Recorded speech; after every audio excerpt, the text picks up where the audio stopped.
Buenos días, queridos hermanos, sean todos ustedes bienvenidos. Nosotros estamos aquí en Arica disfrutando unas breves vacaciones junto a la familia y queremos también agradecer a la familia de mi esposo que nos han recibido con mucho cariño y agradecemos su hospitalidad.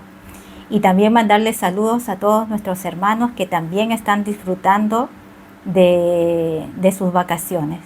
Así que le mandamos un fuerte abrazo desde aquí, de la ciudad de Arica. Bueno, vamos a seguir continuando con el Evangelio de Marcos. Estamos ya en el capítulo 9 y hoy día vamos a tratar desde el versículo 14 al 29. Y el título del sermón de hoy es Fe o Duda. Y nos preparamos para leer la palabra del Señor. Y dice así la palabra. Cuando llegó a donde estaban los discípulos, vio una gran multitud alrededor de ellos y escribas que disputaban con ellos. Y enseguida toda la gente, viéndole, se asombró y corriendo a él le saludaron. Él les preguntó, ¿qué disputáis con ellos? Y respondiendo uno de la multitud dijo, Maestro, traje a mi hijo que tiene un espíritu mudo, el cual donde quiera que le toma, le sacude y echa espumarajos, y cruje los dientes y se va secando. Y dije a tus discípulos que lo echasen fuera, y no pudieron. Y respondiendo él les dijo, oh generación incrédula, ¿hasta cuándo he de estar con vosotros? ¿Hasta cuándo os he de soportar? Traédmelo. Y se lo trajeron, y cuando el espíritu vio a Jesús, sacudió con violencia al muchacho, quien cayendo en tierra se revolcaba echando espumarajos. Jesús preguntó al padre, ¿cuánto tiempo hace que le sucede esto? Y él les dijo, desde niño. Y muchas veces le eché en el fuego y en el agua para matarle. Pero si puedes hacer algo, ten misericordia de nosotros y ayúdanos. Jesús le dijo, si puedes creer, al que cree, todo es posible.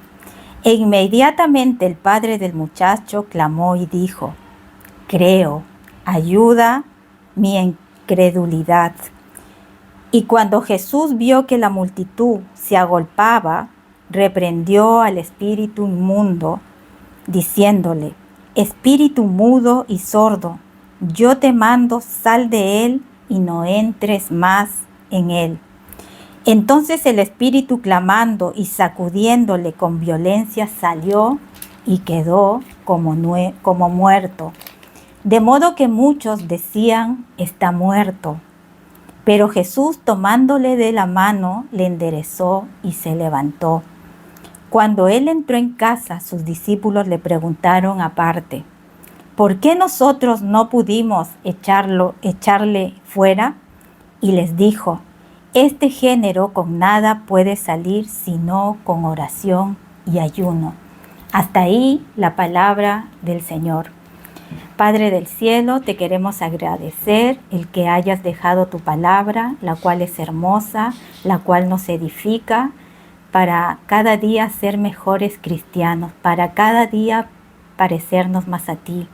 Te pedimos tu presencia, te pedimos que tu Espíritu Santo nos acompañe y nos guíe y nos abre el entendimiento para poder recibir tus consejos. Prepara nuestra mente, nuestros corazones para escucharte.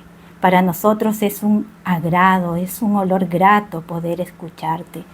Y estamos aquí para honrarte y para darte la gloria en todo.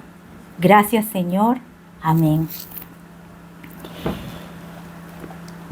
¿Recuerdan que Jesús y sus 3 discípulos más cercanos estaban en un monte y ellos habían visto al Señor transfigurarse y les había mostrado parte de su gloria. Bueno, ahora estos discípulos, estos 3 discípulos, estaban descendiendo del monte y con Jesús. Y cuando llegan, ven a los otros nuevos discípulos que estaban discutiendo con una multitud, y estaban también los escribas. Estando en este contexto, vamos a ir al versículo número 14.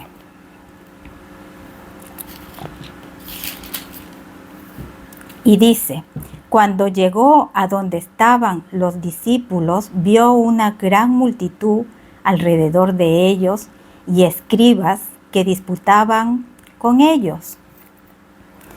Marcos señala que los discípulos habían recibido la visita de un hombre que tenía su hijo endemoniado y que estos discípulos habían intentado sacarle el demonio y no lo pudieron conseguir, por lo cual los escribas se estaban burlando y estaban cuestionando y argumentando contra ellos.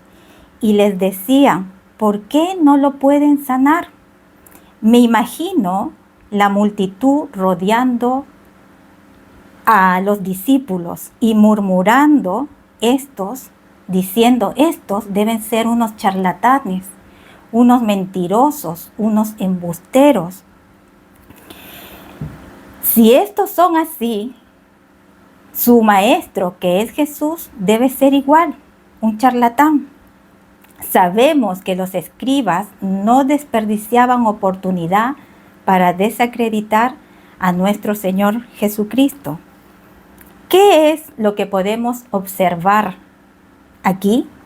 Es la falta de fe de las multitudes. La fe que caracteriza a las multitudes es aquella fe materialista, es aquella fe interesada, que cuando les va bien ellos están contentos, pero cuando las cosas no les salen como ellos quieren, empiezan a renegar contra Dios, empiezan a murmurar contra Él cuando no tienen una respuesta inmediata, cuando no obtienen la respuesta a la satisfacción de sus deseos caprichosos y egoístas. Quieren recibir la bendición, pero realmente ellos no aman a Dios. No quieren pagar el precio del camino angosto. No quieren estudiar ni escudriñar las Escrituras. Sabemos que las Escrituras es la fuente que nos va a otorgar el entendimiento para entender las cosas espirituales. Si no las estudiamos, nunca vamos a entenderlas. Yo les pregunto, ¿te sientes identificado con la fe de las multitudes? ¿Reniegas contra Dios cuando las cosas no te salen como quieres? ¿Solo tienes felicidad y gozo cuando Él te complace tu petición? ¿O buscas a Cristo por amor o por conveniencia? Vayamos ahora al versículo número 15. Enseguida, toda la gente viéndole se asombró y corriendo a él le saludaron. Me imagino las multitudes murmurando en contra de los discípulos y en contra de Jesús. Y cuando alguien está murmurando de otra persona y esa persona llega y lo ven, se sorprenden y todos se quedan callados. Estaban cuestionando a nuestro Señor y Él estaba observando las conductas que ellos tenían. Nosotros no debemos caer en la actitud de las multitudes. Muchas veces en las iglesias vamos a encontrar cristianos así, que cuando las cosas no salen como ellos quieren, arman el alboroto o buscan cualquier cosa para criticar y al final son gente, son cristianos que no aportan nada con su fe. Vayamos ahora al versículo 16. Él les preguntó, ¿qué disputáis con ellos?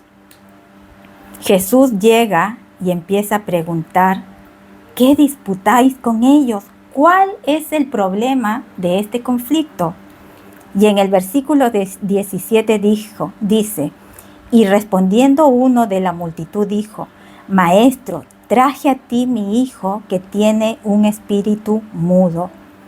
Entonces le dice, traje a mi hijo que tiene un espíritu mudo y no te encontré. Y tus discípulos no pudieron sacarlo. Hoy son muchas las personas que no creen en los demonios porque no los ven, pero ellos afirman creer en Dios a pesar que no lo ven. Qué contradicción, ¿no es cierto? Ya que es Dios mismo quien nos enseña sobre ellos en su palabra.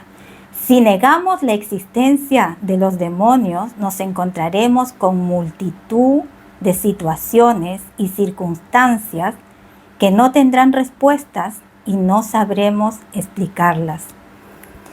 Por eso, con respecto a las cosas espirituales, en la Escritura, y si lo traemos al contexto de ahora, muchos van a las iglesias atraídos por falsas doctrinas respecto a los demonios y al mundo espiritual.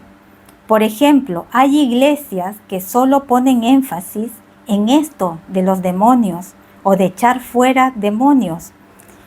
En general, estas prácticas son un 99.9% doctrinas falsas de cómo ven el mundo espiritual. Y es más, todo esto se ha convertido en un negocio para las editoriales y las librerías. Y esto atrae mucho a la gente y nos atrae y no les atrae realmente buscar a Dios y buscar hacer como Cristo.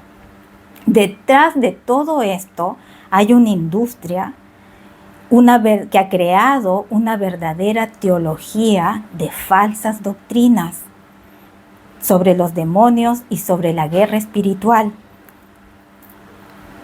Hay una mezcla aquí de paganismo, de ocultismo y de hechicería. Y también hay falsos profetas que se han convertido en adivinos y hechiceros. ¿Qué es esto del espíritu mudo?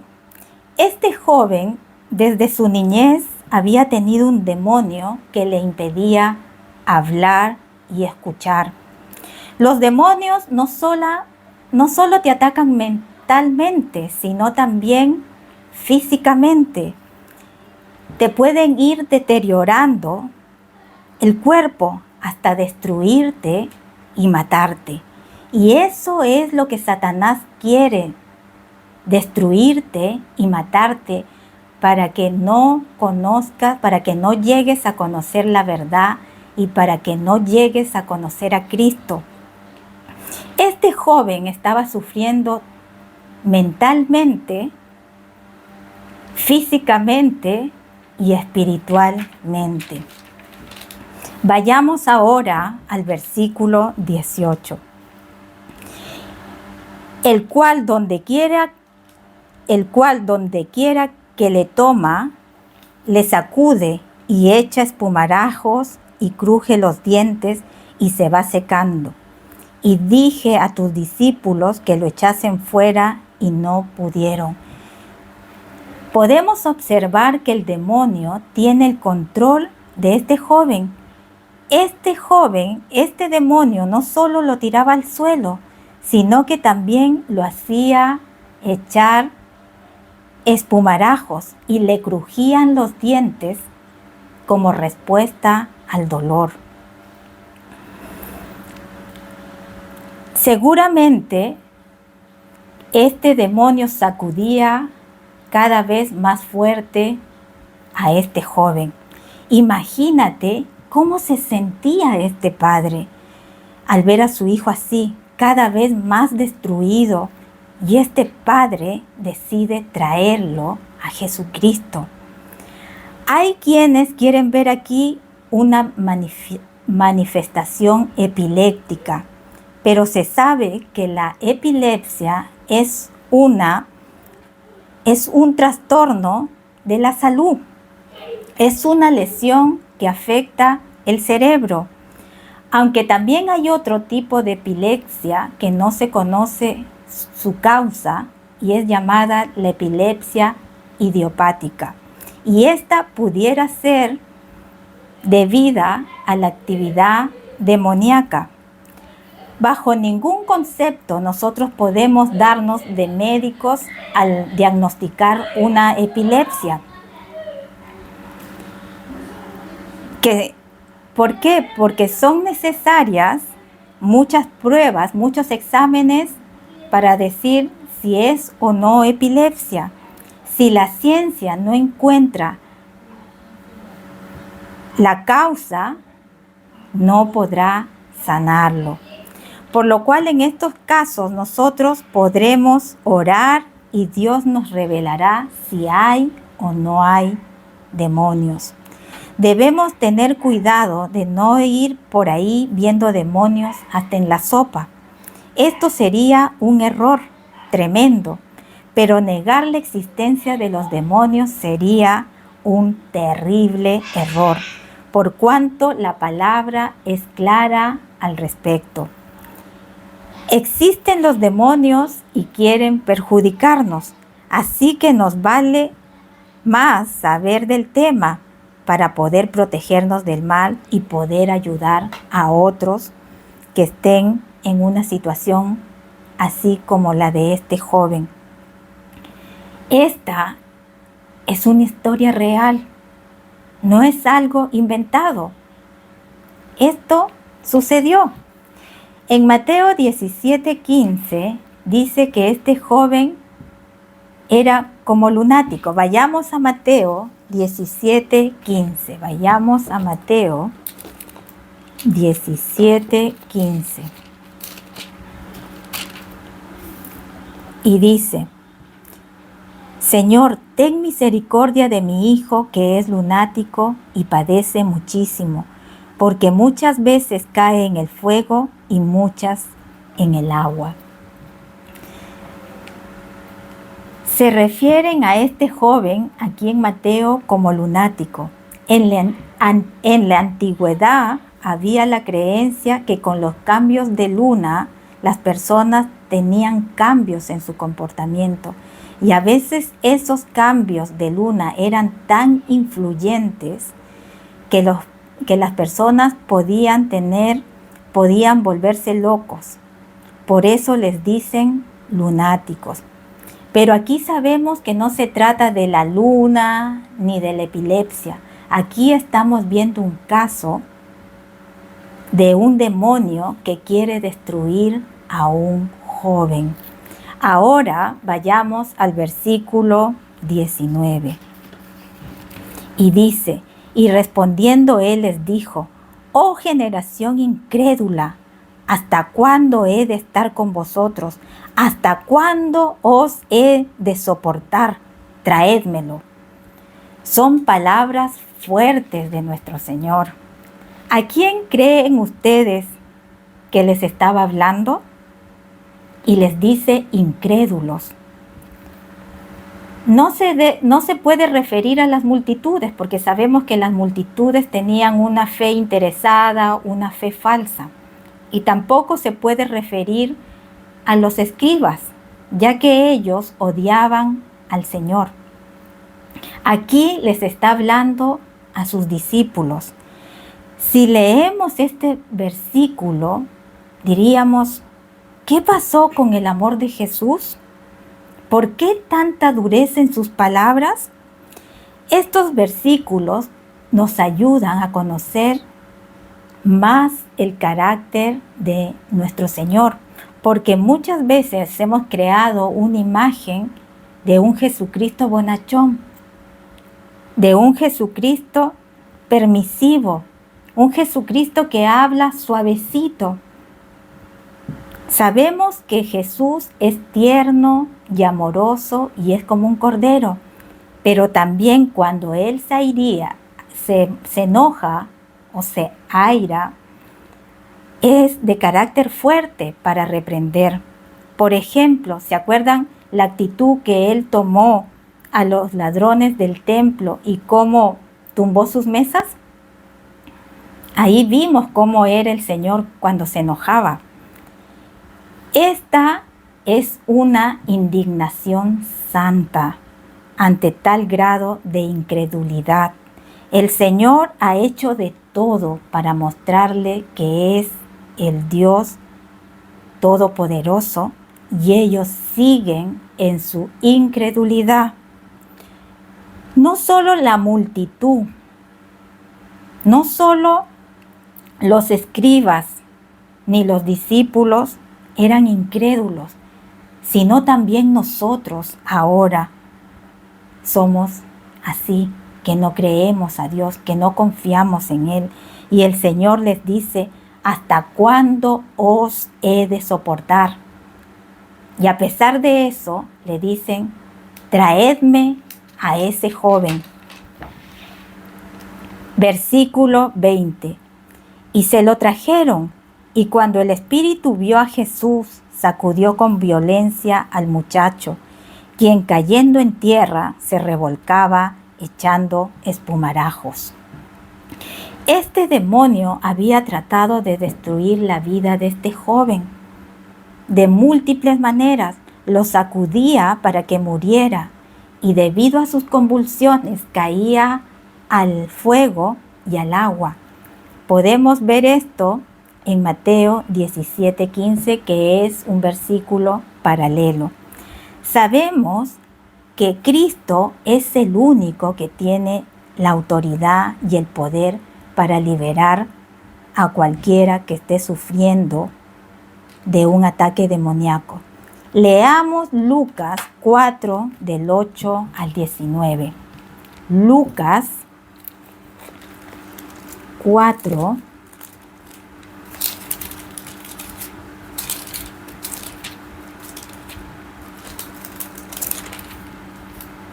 del 18 al 19. Y esta es una profecía de Isaías, donde estaba escrito, y estas son palabras del Señor: el Espíritu del Señor está sobre mí, por cuanto me ha ungido para dar buenas nuevas a los pobres, me ha enviado a sanar a los quebrantados de corazón, a pregonar libertad a los cautivos y vista a los ciegos, a poner en libertad a los oprimidos, a predicar el año agradable del Señor. Sabemos que Cristo es el único que tiene la autoridad y el poder para liberar a cualquiera que esté sufriendo algún ataque demoníaco.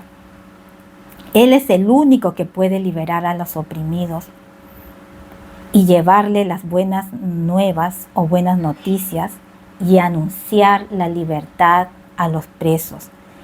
Hay personas que no necesariamente están presos en una cárcel física, sino que también hay personas que están presas espiritualmente. Viven condenados en sus delitos y pecados. Viven en angustia, en desesperación, en la falta de fe, en la mentira. El Señor no solo vino a liberar a los presos físicamente, sino también vino a liberar a los presos espirituales, a los ciegos. No porque no tengas vista, no vas a ser un ciego espiritual. Los ciegos espirituales no conocen a Cristo, no conocen la verdad. Por eso es que viven en angustia, en desesperación. No encuentran en nada alguna salida. Este pasaje nos habla de la libertad espiritual de los oprimidos. Cristo vino a sanar a este joven para sacarlo de esa opresión física y mental. Vino a darle una oportunidad, una vida nueva. Cuando una persona abre su corazón a Cristo, llega el Espíritu Santo, el cual es el espíritu más poderoso que todos los espíritus demoníacos. Y no necesitas ir a retiros o encuentros de liberación, donde más te cobran, te sacan tu dinero y es un negocio. No necesitas escribir tus pecados y clavarlos en una cruz o echarlos a una fogata. Esto es hechicería, paganismo. Esto lo practican las iglesias carismáticas y las iglesias de la prosperidad. Por eso dice la palabra, de modo que si alguno está en Cristo, nueva criatura es. Las viejas cosas pasaron, ahora han sido hechas nuevas. Segunda de Corintios 5:17. Cuando Cristo viene, automáticamente te libera y te hace una nueva criatura. No necesitas ir a retiros o seminarios de liberación o comprar libros que te expliquen todo el mundo espiritual. ¿Qué es lo que tienes que hacer? ¿Qué nos dice Santiago 4:7? Someteos pues a Dios, resistid al diablo y huirá de vosotros. Aquí está la clave. Dios te da la puerta y te da la salida para que puedas vivir en libertad, sin ninguna opresión demoníaca. Cumple este versículo en tu vida. Así de simple. ¿Qué te está diciendo? Sométete. ¿Y qué es someterse? Es obedecer a Dios, es obedecer su voluntad. Esta es la única manera de vencer la tentación o vencer algún espíritu demoníaco que puede estar atormentándote. Someterse es confiar en Dios plenamente. Vayamos a Romanos 12:2. Romanos 12:2, que nos dice, Romanos 12:2, y dice, no os conforméis a este siglo, sino transformaos por medio de la renovación de vuestro entendimiento, para que comprobéis cuál sea la buena voluntad de Dios, agradable y perfecta. La voluntad de Dios es agradable y perfecta, y no tendrás problemas con los demonios, ni con nada del mundo maligno. Resistid al diablo. Al hacer esto, te estarás negando a todo lo mundano. El verdadero cristiano siempre va a resistir y a oponerse a la tentación, y lo va a combatir ¿con qué? Con la palabra de Dios. Cuando empiezas a vivir una vida nueva con Cristo, empiezas a vivir en la luz y dejas las tinieblas, dejas la oscuridad que te hace presa y que te impide ver más allá. Ahora vamos al versículo número 21. Y dice, Jesús preguntó al Padre, ¿cuánto tiempo hace que le sucede esto? Y le dijo, desde niño. Uno, como padre, tiene que cuidar la mente y el corazón de sus hijos. Debemos estar pendientes de lo que escuchan, de lo que ven y de lo que leen. Les pregunto, ¿tus hijos se están llenando de cosas sucias como pornografía, cosas de violencia, o los instruyes en la palabra de Dios? Nosotros como padres debemos ser un ejemplo para nuestros hijos como cristianos que somos y ser un buen testimonio para ellos, aunque ellos no sean cristianos y no vayan a una iglesia. Y otra cosa que debemos saber, que nosotros tampoco podemos obligar a que nuestros hijos vayan a la iglesia, pero debemos darle un buen testimonio de cristiano. Versículo 22. Y muchas veces le echen el fuego y en el agua para matarle. Pero si puedes hacer algo, ten misericordia de nosotros y ayúdanos. Este padre estaba sufriendo mucho por su hijo. Estaba desesperanzado y angustiado. Él tenía una razón para que su fe se vaya debilitando. Lo había intentado todo. Había venido a los discípulos con la esperanza de que sea sanado, pero tampoco lo consiguió. Y cuando llegó a Jesús con esta fe debilitada, le dijo: si puedes hacer algo, ten misericordia de nosotros y ayúdanos. O en otras palabras le estaba diciendo: si tú eres capaz, si te es posible, si llegaras a tener el poder, haz algo. Él estaba dudando del Señor. Y en el versículo 23 nos dice: Jesús le dijo: si puedes creer al que cree, todo le es posible.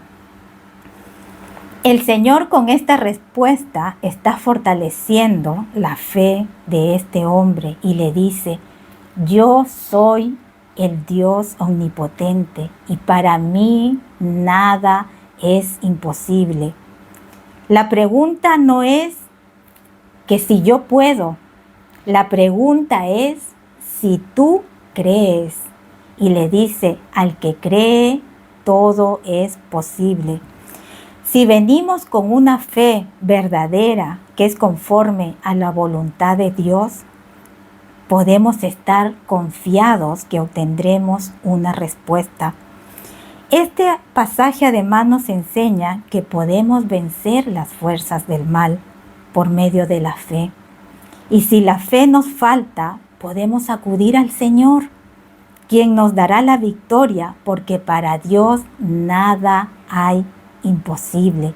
Lucas 1:37. Ahora vamos al versículo 24. E inmediatamente el padre del muchacho clamó y dijo: creo, ayuda mi incredulidad. Este versículo es hermoso porque se ve la humildad de este hombre y le dice: creo, pero ayúdame en mi incredulidad. Aún tengo dudas que puedas ayudarme. Quiero seguirte, pero aún no estoy seguro. No me siento preparado. No estoy firme. Este versículo nos muestra la realidad de un cristiano. Hay cristianos que reconocen que no son tan fuertes espiritualmente, que tienen luchas, que tienen dudas. Debemos ser honestos delante de Dios, porque si no somos honestos con Dios, esto empieza a dañar nuestra vida espiritual. Podemos decirle al Señor: creo, pero me está costando, ayúdame, necesito ser fortalecido. Esto es lo que está diciendo este hombre. No debemos creernos los Superman, los superhéroes, de que nada nos puede pasar. Somos hombres débiles que necesitamos depender de Dios, de un Dios todopoderoso. Y esto es una realidad. El Señor espera que nosotros tengamos una conducta reverente hacia Él, pero también espera una oración humilde de parte de nosotros. Vayamos al versículo 25.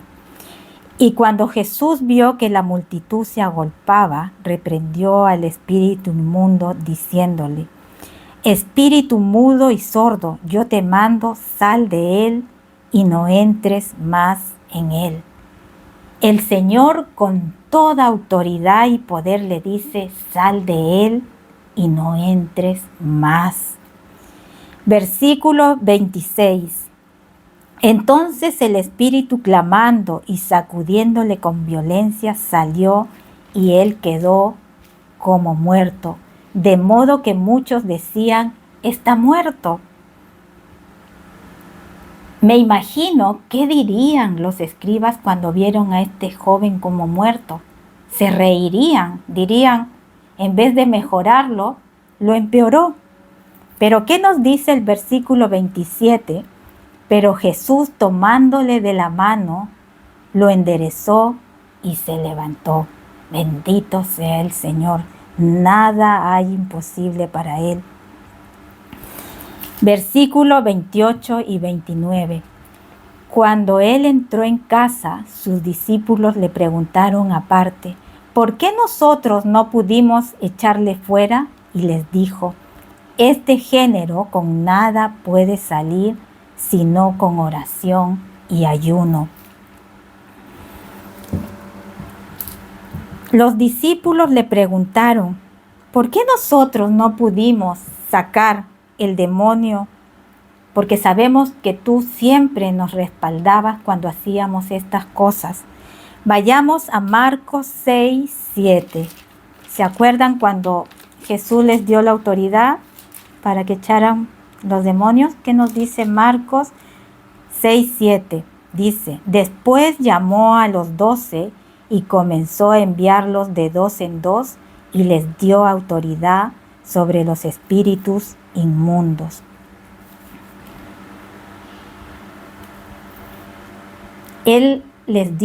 Jesús le dio autoridad a sus discípulos para que expulsaran los demonios. Pero ¿por qué en esta ocasión no los respaldó?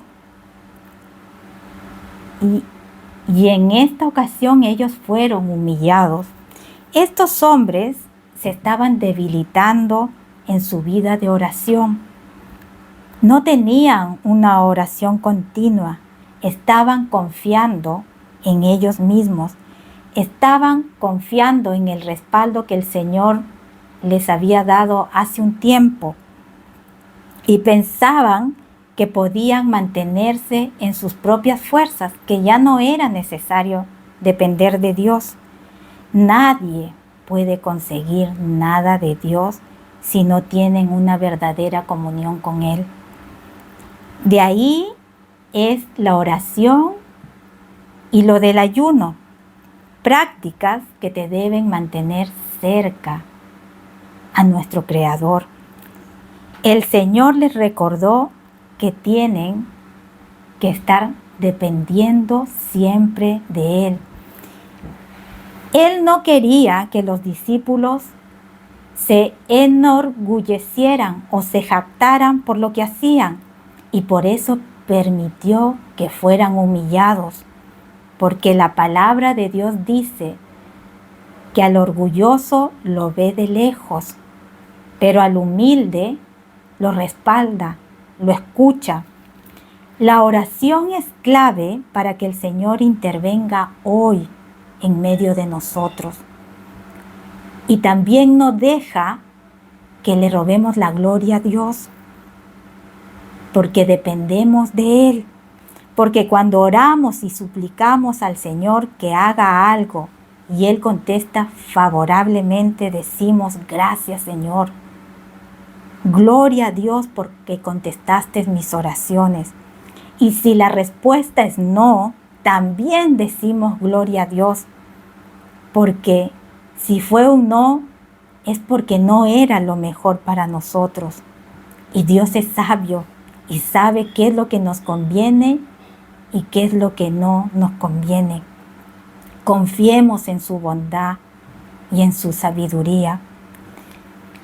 Debemos pasar tiempo de oración, orando y velando, orar constantemente y decir, Señor, ayúdame para vivir una vida de fe.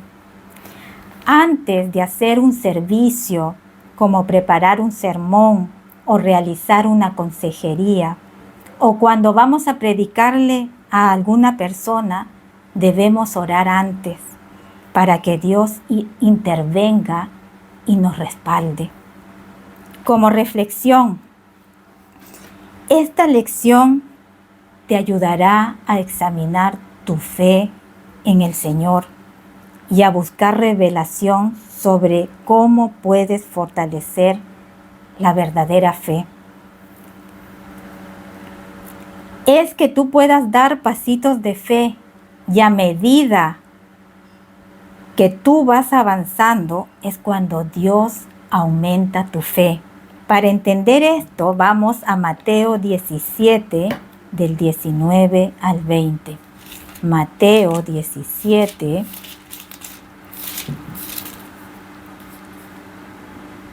del 19 al 21.